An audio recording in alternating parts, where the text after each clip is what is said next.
Amanhã, sabadaço, dia 15 de julho, é celebrado o Dia do Homem no Brasil. Vocês sabiam disso? Quê? Do homem. Estou sabendo agora. É seu dia amanhã. Dia Internacional da Mulher. É. Uma festa maior do mundo, né? Sim. Mas o Dia do Homem, primeiro, até agora não recebi nenhuma ligação. Foi, mas é amanhã. É então amanhã. Então, amanhã eu ligo pra você pra desejar feliz Dia do Homem pra você. Vou ligar, tá? Tá bom. Pronto. Agradeço. Mas, gente, olha, falando sério, a data tem o propósito de chamar a atenção da sociedade para problemas e circunstâncias, né, que possam atingir, em especial, o sexo masculino. E aí a gente vai saber quais são esses cuidados que os homens precisam ter com o Dr. Daniel Medeiros. Está conosco aqui nos estúdios, é diretor da Sociedade Brasileira de Urologia aqui do Rio Grande do Norte. Doutor, seja muito bem-vindo, prazer tê-lo conosco aqui para falar desse dia que a gente tem que, né, expor mais para a nossa sociedade, que existe sim um Dia do Homem, existe, que os homens, né, vão se glorificar amanhã, que amanhã é o Dia do Homem. Acho que o principal objetivo aqui é justamente a gente trazer essa perspectiva que você, homem, que não gosta de se cuidar, tem que se cuidar. Né, doutor? Seja muito bem-vindo, bom dia. O homem tá tão fraco que até a notícia do homem é dada por uma mulher. Se eu soubesse, eu tinha falado pra você, né? Introduzir aqui a nossa conversa. Bom dia. Mas é isso mesmo. Bom dia, Divan. Bom dia, Andresa. Bom dia, ouvintes da Jovem Pan. Pois é, para surpresa de muitos, existe sim o Dia do Homem. É uma data que como a Andresa disse, é uma data que traz traz a reflexão sobre a necessidade do cuidado com a saúde masculina, sobre o autocuidado, sobre medidas de prevenção de problemas da saúde e medidas também para que se atinja uma boa qualidade de vida. Porque o homem, ele culturalmente, ele é menos preocupado em relação aos aspectos relacionados à saúde do que a mulher. Então, essa data ele vem também a resgatar um pouco, né, vem trazer um pouco de reflexão sobre essa necessidade de cuidado. Atenção, homens, essa entrevista é importante aí, né, porque, pelos dados, o Dia do Homem, dia 15 de julho no Brasil. Foi exatamente por conta da nossa desatenção à questão da saúde. Então, vamos ter aqui dicas importantes, né, porque todo mundo agora há uma possibilidade de você viver aí até 150 anos, né, mas a só perspectiva chega lá de vida é bem tiver maior, cuidado, né? com a sua saúde. Aqui no Brasil foi em 1999? Aqui no Brasil, que ela foi criada, sim, o Dia do Homem? Foi, na verdade, em 92. Porque tem uma data que é o Dia Internacional, né, do Homem, que é em 99. Porque existiram iniciativas diferentes ao redor do mundo e acabou tendo mais de uma data. E o Brasil veio nesse reboque internacional. Exato. Então, tem datas diferentes. No exterior se considera, se comemora dia 19 de novembro. E aqui no Brasil, dia 15 de julho. Pelo jeito, o senhor deve cuidar muito, né, tem muitos pacientes aí, homens, né, do sexo masculino.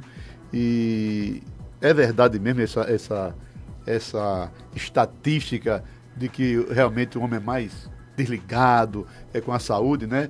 Exato. Aquele cara que dizia, eu sou homem com H, não preciso de médico, né? Não preciso de tal. Sou indestrutível, né? Sou indestrutível, sou super-homem. Quando o negócio vem, aí vem pegando fogo. Às vezes até você não tem mais nem cura, né? Para algumas doenças do homem às vezes por preconceito, né? Às vezes por desligamento mesmo.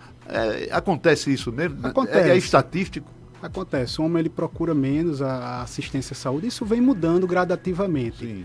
Isso, qual é a raiz dessa situação? É que o homem, ele culturalmente, ele coloca como se fosse uma vulnerabilidade dele, está procurando uma assistência à saúde e de repente descobrir uma doença. Isso se a gente for buscando historicamente. O que é uma bobagem, porque a doença ela vai acabar aparecendo mesmo, se ele não tomar as medidas preventivas e ele vai perder, de repente, uma oportunidade mesmo de ter tido uma vida mais longa e uma vida com mais qualidade. Então, esse processo de conscientização, a gente vem vendo uma melhora ao longo do tempo. Né? Os homens têm passado a se preocupar mais em relação à sua saúde. A saúde, assim, é importante destacar que a saúde é um processo contínuo de construção e manutenção, que vai muito além daquela questão básica de fazer exames para detectar doenças. Então, a saúde, ela tem várias condicionantes que vão muito além da detecção de doenças. Então, eu vi aqui na entrevista anterior, com o prefeito, estava vindo aqui para a rádio, todo mundo animado em viver mais de 100 anos, né? Sim. E ele falando, inclusive, que na família outras pessoas já viveram mais de 90 anos. E isso é ótimo. Então a gente nasce com digamos assim, com a predisposição a determinadas ocorrências da saúde e doença da nossa vida, que é determinado geneticamente. Então, se você tem uma família que as pessoas vivem muito, né, você tem uma propensão a viver mais, tá certo? Se você tem uma família que tem determinados tipos de câncer, por exemplo, câncer de próstata, para ficar na urologia, muitos casos, então você vai ter uma probabilidade maior de ter essa doença. Só que, a partir desse risco basal, digamos assim, o seu estilo de vida vai ser determinante para minimizar aquele risco ou para melhorar mais ainda a sua expectativa de vida. E isso é importante que as pessoas entendam. Porque com a genética, eu não posso modificar a minha genética. Mas o meu estilo de vida, sim, esse pode ser modificado. E isso vai determinar diretamente a minha expectativa de vida e a minha qualidade de vida. Doutor Daniel, além da próstata, eu queria aqui exemplificar 2 tipos de doença que tem acometido muito, estatisticamente, não só homens, mas também mulheres. No caso dos homens, vamos especificar, que estamos falando do Dia do Homem, a questão do câncer de próstata, que ele é um dos campeões de mortalidade do sexo masculino, e também o câncer de estômago e intestino, né? Estômago, que tem matado aí. Intestino seria logo na sequência de próstata. Pelé, né? Preta Gil, um ex-ministro aí, enfim, também tem um índice elevado no Brasil. E o homem se encaixa muito bem nesses dois, porque o motivo maior do câncer de estômago é exatamente a má alimentação, né, alcoolismo, tabagismo, comidas processadas e tal, o que requer exatamente esse cuidado da saúde do homem. Senão você pode enveredar por um tipo de câncer desse tipo. É interessante, Edivan e Andresa, a gente comentar que às vezes dá a impressão que doenças muito diferentes não têm uma correlação de fatores que levam a essa doença.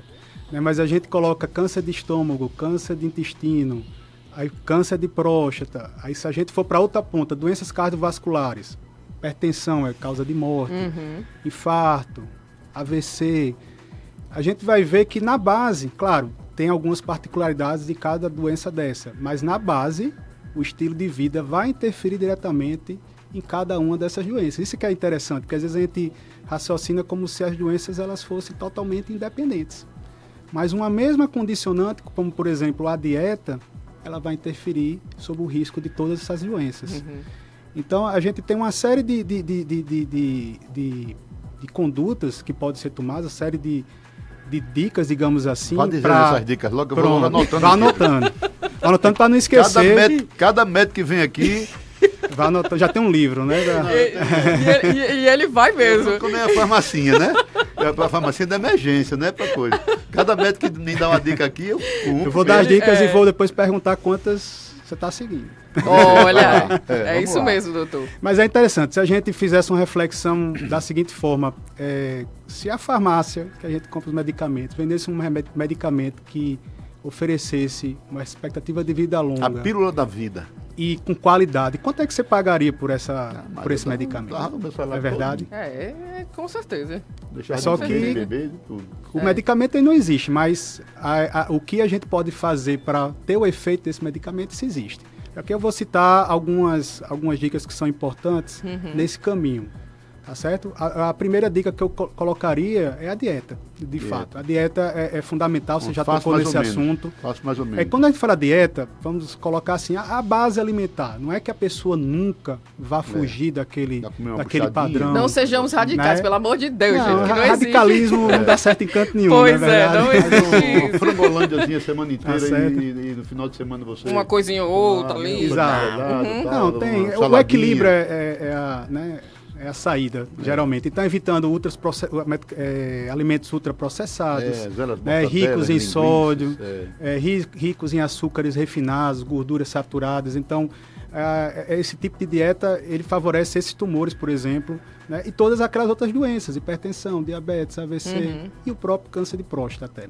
Então, dá preferência a uma alimentação com carnes magras, com o uso de vegetais, de carboidratos complexos, que são aqueles que agregam outros nutrientes, como fibras, vitaminas. Então, fazer uso, por exemplo, de batata doce, ao invés daquele pão francês, né? Substituir as massas por batata doce, macaxeira. Eu tirei pão, aí de manhã eu pego uma banana, machuco, 2 ovos, chia, uma linhacinha. Rapaz, agora dessa aqui eu tô zero, tenho um pingo de fome. Bom demais. Aquela panquequinha básica, né, de banana. Eu tô aqui com esses bichinhos aqui, ó. Olha, foi um mês que tá aqui dentro, ou 2, porque eu comi no intervalo, sim, né? Sim. Aí agora não tenho mais fome. O negócio nutritivo você tira... Exato. Esses alimentos, eles dão mais saciedade. Né? Quando a gente vai para um açúcar fino, refinado, ele não dá a mesma saciedade de um açúcar complexo. Deu uma receita aí, viu? Não é Ana Maria Braga não, mas já foi uma receita. Sim, foi. Então, assim, o segundo ponto que eu coloco é em relação à atividade física. Pronto, essa eu estou em dia. Eu, inclusive, mandar um abraço aí para Anderson, da Golfit, que já ligou para a gente aqui, todo dia ele liga, né? Tá ligado? Que bom. Ligou agorinha, que mandou um áudio. Ele ligou cobrando você, né? Foi. Do programa, você não passou a semana inteira sem ir, Edivan Martins. Venha fazer a sua atividade física. Foi não, ele ligou porque é o vídeo do programa, assim, e tal. Mas a atividade é o que, Edivan, exatamente, hoje? Funcional, eu faço... Ótimo, perfeito. Musculação. Pronto, a musculação... Porque foi o seguinte, eu cheguei lá e disse, qual é o seu objetivo? Meu objetivo é chegar aos 80 anos segurando 2 netos em cada braço. Pronto. Força muscular e tal. Esse é um ponto importante, porque quando a gente fala em atividade física, muitas vezes o pessoal limita aquela questão da caminhada. Simplesmente. Mas a caminhada em si é pouco? A caminhada sozinha é pouco. A caminhada vai trabalhar um pouco do cardiovascular, mas é necessário ter exercício que envolva resistência muscular, como musculação. Por que isso? Porque com o passar da idade, com o envelhecimento, existe uma perda natural de massa muscular. Isso faz parte do processo do envelhecimento. Tá certo? E no homem, por exemplo, isso aí vai ser intensificado ainda mais com a baixa da testosterona que acontece com a idade. Então, a musculação ela vai minimizar o impacto disso. E o que é que vai acontecer? Lá na frente, aí você vai ter dificuldade de autonomia, de mobilidade, de equilíbrio. E dependência e, no final das contas, qualidade de vida. E aí não consegue segurar os netos com os 80 anos. Você não consegue segurar uma bengala. Então, a musculação é vista hoje como um ponto fundamental no processo de envelhecimento. E eu vejo ainda muita resistência em relação à prática da musculação.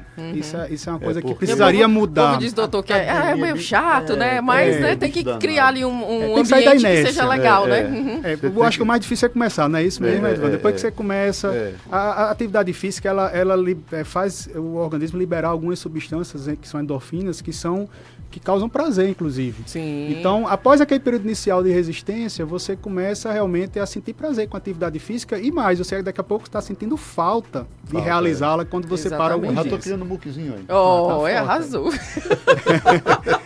Pois é. O que mais, doutor? Vamos lá, terceiro ponto. Sim. Esse é muito importante, que é o controle de peso e tratamento da obesidade. Isso, tá certo? Esse aí é um ponto muito importante, porque a obesidade ela cria um ambiente metabólico no nosso organismo. Isso muitas vezes a nível celular, isso não vai aparecer em exames habituais, tá certo? É uma questão que leva a diversos problemas na microvasculatura, por exemplo, que está na base de grande parte das doenças. Essas doenças cardiovasculares, por exemplo, todas elas são impactadas pela obesidade, AVC, infarto, né, hipertensão. E câncer de próstata, por exemplo, os estudos têm mostrado cada vez mais o impacto, já se sabe disso, da obesidade no câncer de próstata. Eu vejo isso na prática. A maioria dos pacientes que têm câncer de próstata estão acima do peso. Né? Estão acima do peso, exatamente. A gente vê isso na prática. Então, não se engane. Às vezes o paciente está obeso e os exames, aquelas taxas, né, estão normais, mas aquilo ali reflete uma parte da questão. O que está acontecendo a nível mais, digamos, celular, ela é diferente. A gente sabe que é muito difícil, né, tratar obesidade, mas o que eu quero levantar, assim, é que a pessoa encare isso como uma prioridade de vida. É uma prioridade de vida. Não, a gente sabe das dificuldades, mas precisa ser encarado... O que a gente está vendo ultimamente também é muito AVC, infarto em pessoas...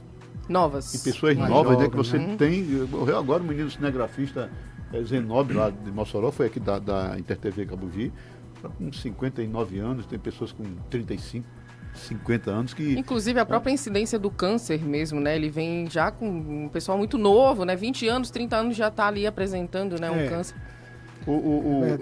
Com relação à obesidade, como é que você poderia controlar? Você teria que fazer aí aquele IMC, que seria o ponto de partida para você o IMC é um viver ponto o seu de índice partida. corporal, para você ir monitorando depois disso? Isso, exatamente. Que o normal até é 25, né? Que agora não estou me recordando bem a forma, se não me engano é peso sobre a altura ao quadrado. Né? E a partir entre 25 e 30 é sobrepeso, e acima disso já entra em obesidade grau 1. Aí você já diz, não, você vai precisar perder tantos quilos, né, para ficar mais ou menos... Isso, né, mas a gente vê que isso aí vai junto o quê? Com a atividade física, com a dieta, né? Como eu disse, as medidas, elas né, trabalham em conjunto, trabalham em né, conjunto. Né? Então, falamos de 3 pontos, vamos um quarto ponto. Sim.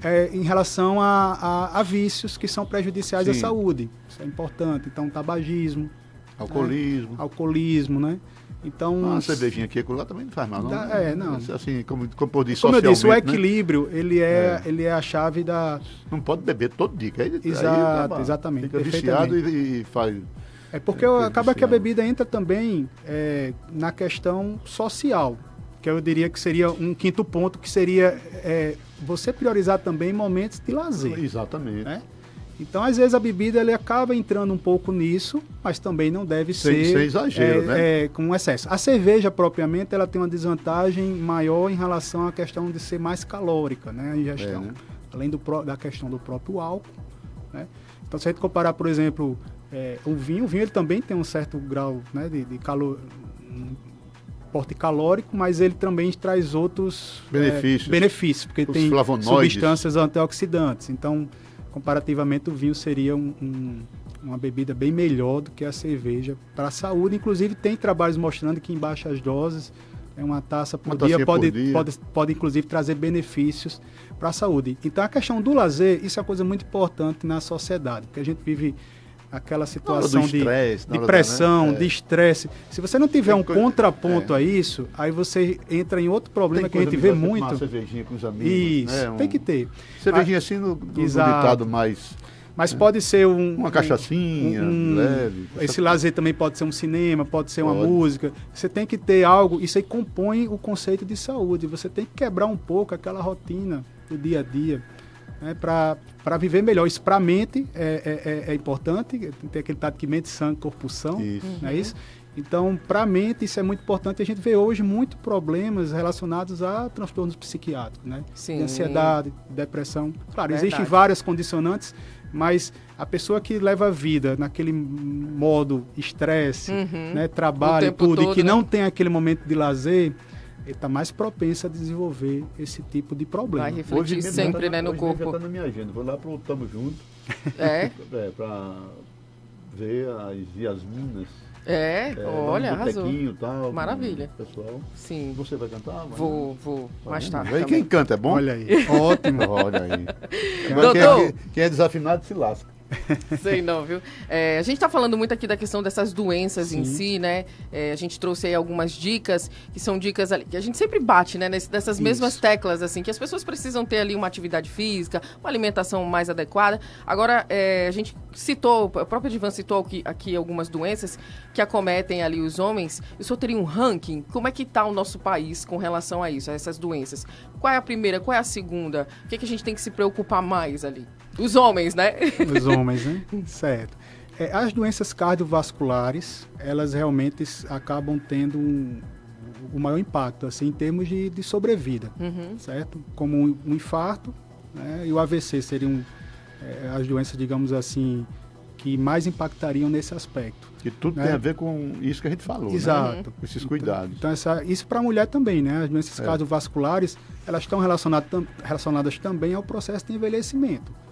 Porque a gente também tem que ter um entendimento que o envelhecimento é um fator de risco para essas doenças e, óbvio, né? Todo mundo quer viver muito e vai passar por esse risco. Então, as doenças cardiovasculares têm realmente esse impacto importante. E aí a gente tem as doenças oncológicas, que vão sendo mais frequentes à medida também que a população envelhece mais. Às vezes as pessoas dizem assim, a gente vê tanto câncer hoje, mas é dentro do esperado, na medida em que a expectativa de vida da população aumenta. Então, o câncer, claro, tem aqueles que aparecem em pessoas jovens e tudo, mas se a gente colocar assim, de uma maneira geral, ele vai ser mais prevalente na medida em que a população envelhece mais. Então, digamos assim, as doenças que mais impactariam seriam essas cardiovasculares, infarto, AVC, hipertensão, diabetes. Diabetes é doença terrível, assim, sob todos os aspectos. Está batendo na trave. E para o homem, sim, dos tumores, realmente é o câncer de próstata. O câncer de pulmão, ele tem uma incidência bem mais baixa que o câncer de próstata, porém a mortalidade é mais alta. Nossa. No sentido assim, de a chance da pessoa que teve um diagnóstico de câncer de pulmão de morrer daquela doença, ela geralmente é maior que 50%. Então, isso faz com que o câncer de pulmão ainda ocupe uma posição de destaque. Na realidade, a mortalidade dele é até um pouco maior em números absolutos do que o do câncer de próstata. Agora, o câncer de próstata é bem mais frequente. Agora, avançamos muito em vários tratamentos para câncer de próstata e hoje a realidade é de que a maioria dos pacientes consegue ficar curado. Sim, que maravilha, né? Especialmente consegue ter sucesso, na fase inicial. Exatamente. Se foi algo que evoluiu muito nos diferentes estágios da doença, foi o tratamento do câncer de próstata. Qual a idade ideal para você começar a averiguar, a verificar a próstata? Pois é, até porque, Divan, como o doutor Daniel falou, você precisa de quanto mais cedo você descobrir, mais eficiente será o tratamento, né? Perfeito. E o tumor de próstata tem uma característica que ele tende a ser um pouco mais agressivo nos mais jovens. Então também tem isso. É mesmo, doutor? Ele tende a ser menos agressivo nas populações com mais idade. Daí vai para a genética, né? Quem tem um histórico, né, genético. Exatamente. O parentesco, por exemplo, o pai sendo portador de câncer de próstata já aumenta o risco individual em 2 vezes. Seria um impacto assim Nesse caso, o camarada deve começar a ir no urologista com que idade? Seria aos 45, para essa finalidade. Né? Seria aos 45 anos. Por que aos 45? O pessoal fala muito de 45 porque a próstata já está mais desenvolvida, é quando a incidência é maior. Isso aí, na verdade, tem relação também com, digamos assim, com a eficácia do rastreamento em termos de mudar a história da doença. Sim. Se a gente pega uma faixa etária, por exemplo, 40 anos, é impossível ter câncer de próstata aos 40 anos? Não é impossível, mas é extremamente raro. Do ponto de vista de epidemiologia, de saúde pública, você teria que fazer um rastreamento extremamente amplo para beneficiar talvez uma pessoa. Então essa questão da idade, ela tem relação com isso. Né? Então 45 anos, para quem tem história familiar, foi a idade que se considerou que haveria sim um benefício razoável. Mas ainda assim, os casos eles vão se concentrar após os 60 anos.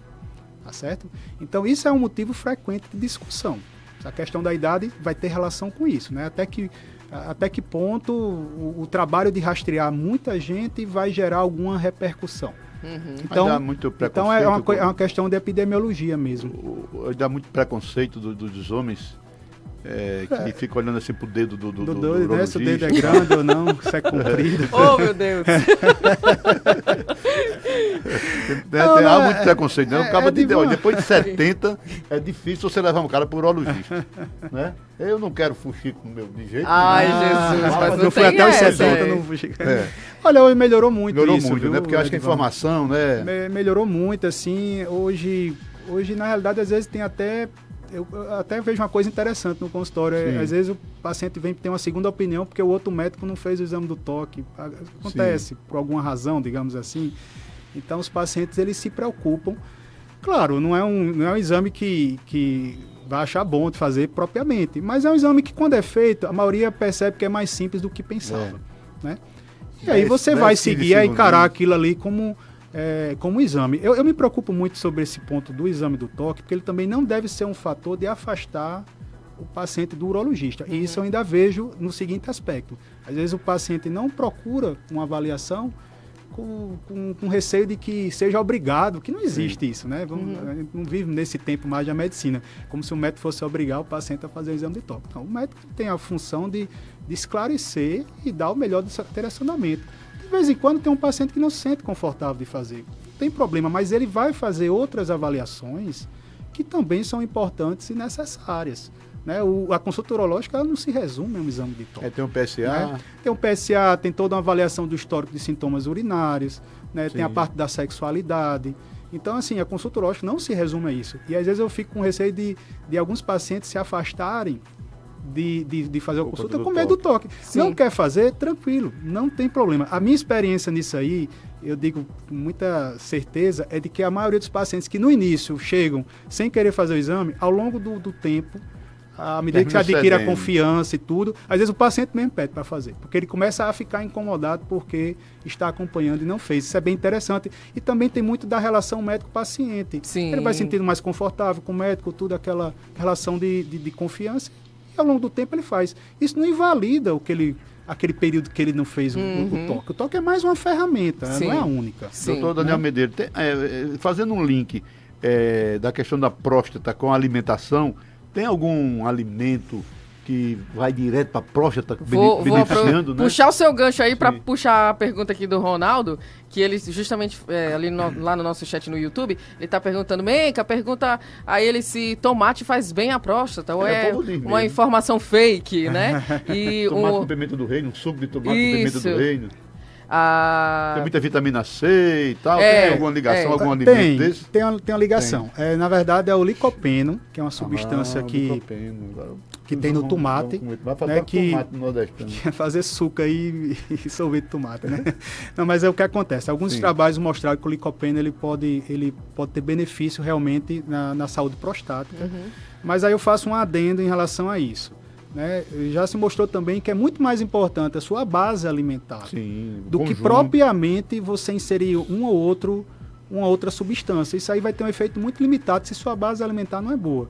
Mas se você já tem uma base alimentar boa e gostaria de fazer alguma coisa mais, o tomate realmente tem essa substância que é o licopeno e pode ser benéfico sim para a saúde prostática. José Maria também coloca aqui, ele diz assim, bom dia a todos. E quem tem a próstata muito aumentada? O que tem que fazer, doutor? Os homens aí que observam a próstata aumentada, né? Olha, a próstata, ela vai aumentar para a maioria dos homens, estatisticamente 80%. Então, isso aí é um evento esperado durante o processo do envelhecimento masculino. Não é algo assim anormal. Precisamos diferenciar o que é o aumento benigno do câncer, tá certo? São duas doenças diferentes e independentes em termos de surgimento.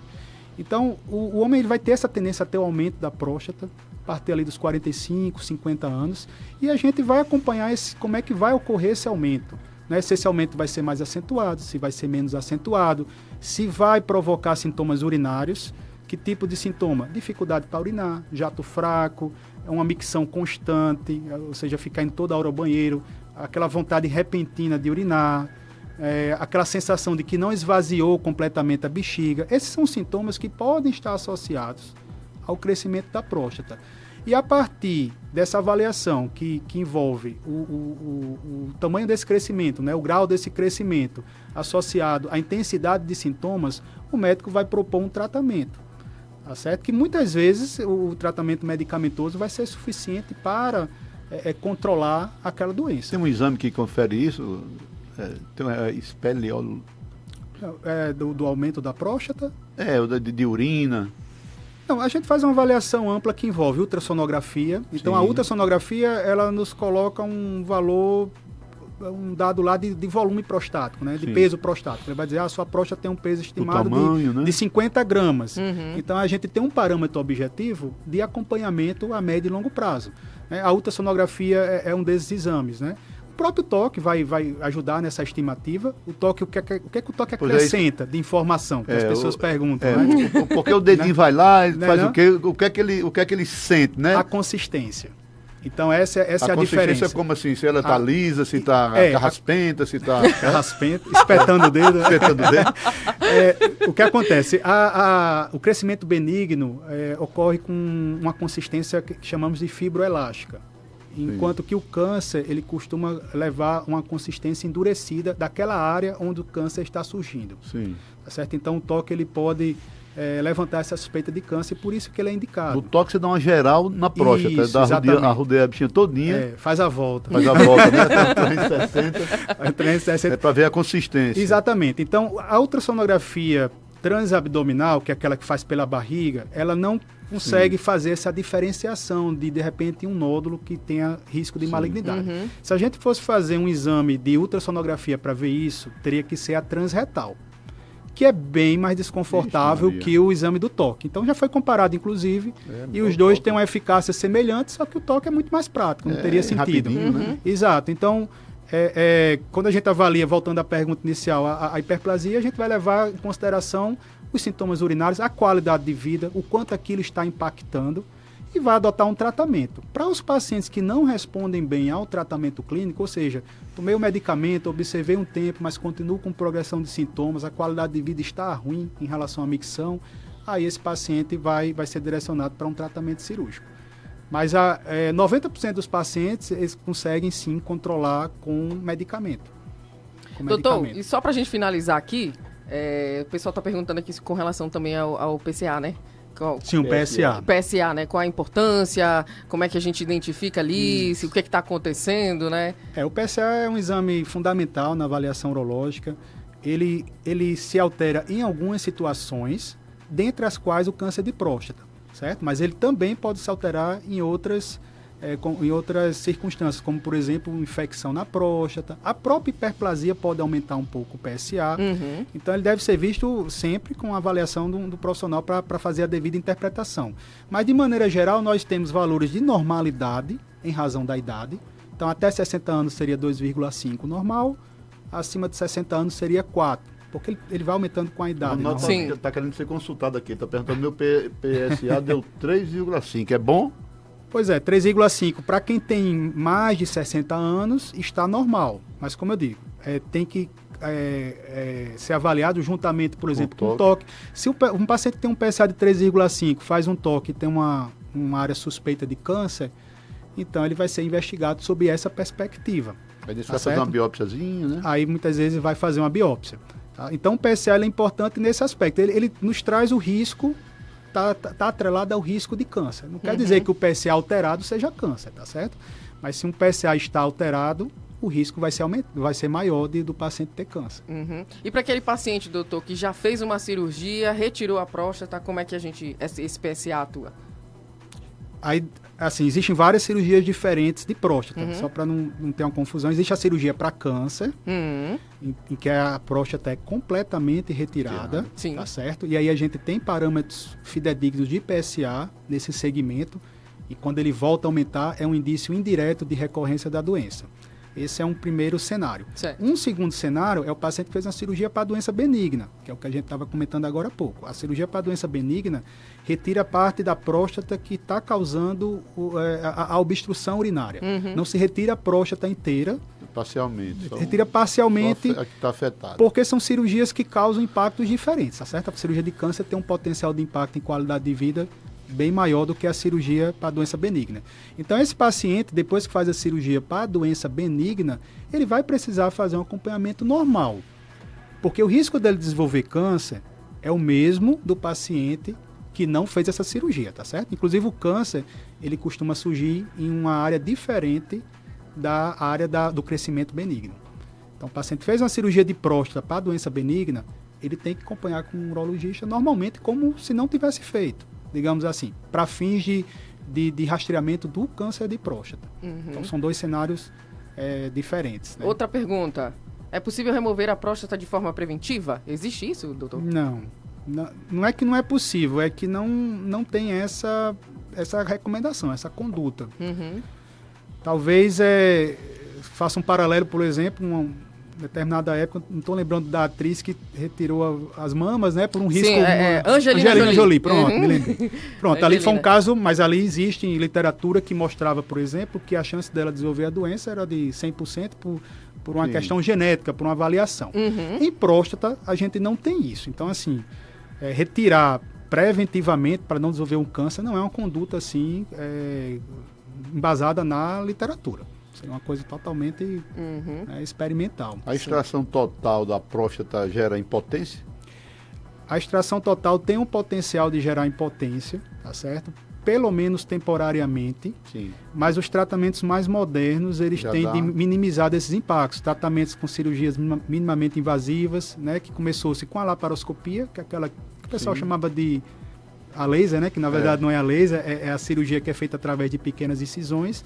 E mais recentemente com a cirurgia robótica, que vem melhorando mais ainda esses resultados funcionais, que a gente chama, que é em relação à impotência e à incontinência urinária, que é a dificuldade de segurar a urina.